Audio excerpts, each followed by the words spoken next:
I want to talk about how we tackle the YOTA problem. YOTA problem as in getting more youngsters involved in the ham radio world in Algeria, the 7X land. We went at it like we would go into a war. The first thing is that we attacked it by regions, and we did some precise targeting of youngsters. We worked on a ham radio definition, a new one, and we tried to maximize the activities as well as distribute leadership. And I will go into these in details one by one. Next slide, please.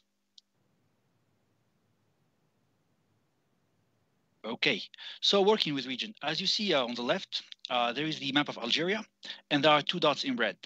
The top one is Algiers, the capital, where our member society is, 7X-Ray 2, Alpha Romeo Alpha, the amateur radio Algérien, or the Algerian amateur radio, and it is quite alive. So there are a lot of ham radios around. A lot, I mean, in the order of the 50s or 60 ham radio around, as well as the radio club in the town of Lagouat. That is the town I'm from, actually. We have a small radio club there, 7X-Ray 3 Whiskey Papa Lima. And I tried to focus on those two places because there are already people there who can get involved, who can help youth to get going with the hobby. And we plan to actually move from there once we get enough people activating on those zones. We'd go to other regions in order to turn them back on. And as you can see on the right, that is one of the activities that we had in the radio club in the town of Lagouat, where we tried also not only to work on youth, but also on young ladies, because not much of them are actually into the hobby. And that is one of the main goals. Next slide, please. Now, for precise targeting of youngsters, we would eventually we'd like to get everybody on board, but in order to have some activities going on, we need people who actually are first.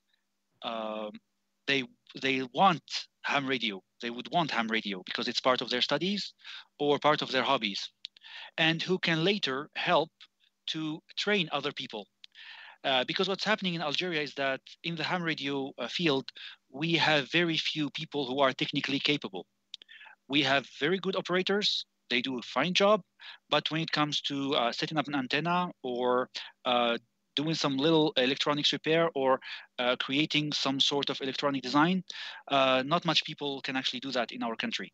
So we're trying to target electronic students, telecom students from specialized schools and universities in order to have both worlds. So the people who can operate the equipment and people who can repair it, create it, and fiddle with it. Next slide, please. And also we try to work on a new ham radio definition, because in the beginning, I'm going to be honest with you, when somebody introduced ham radio to me, he would say, yeah, it's telecommunication, old people talking to each other over the radio. And I was like, okay, why? There is internet, right? Why would we do that?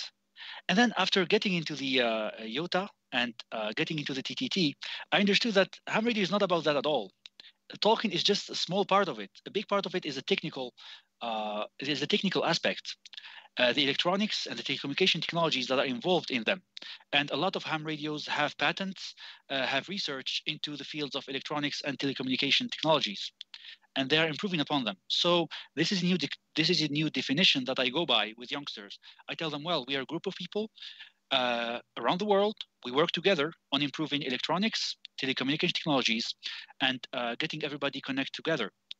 It does involve Wi-Fi, it does involve GSM, not only HF and VHF, but also new technologies that are being used today. Next slide, please. The fourth point is that we wanted to have the maximum number of activities, as much activities as possible, so that we keep the groups together.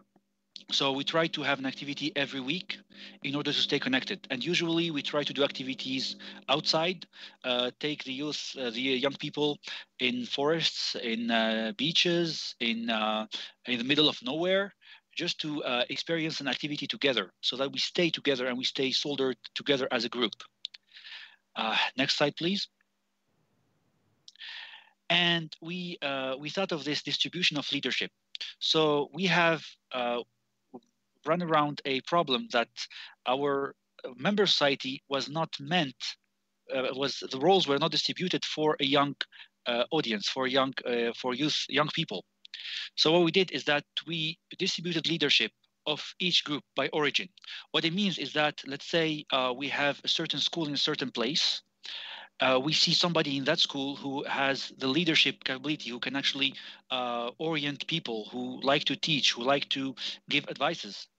We select that person, we train him to be a trainer, and we let him coordinate with these people. So let's say, for example, I want to call these guys into an event. I coordinate with him so that I avoid having to talk to 1,000 people at once. Only one person would actually talk to those people and get them on board.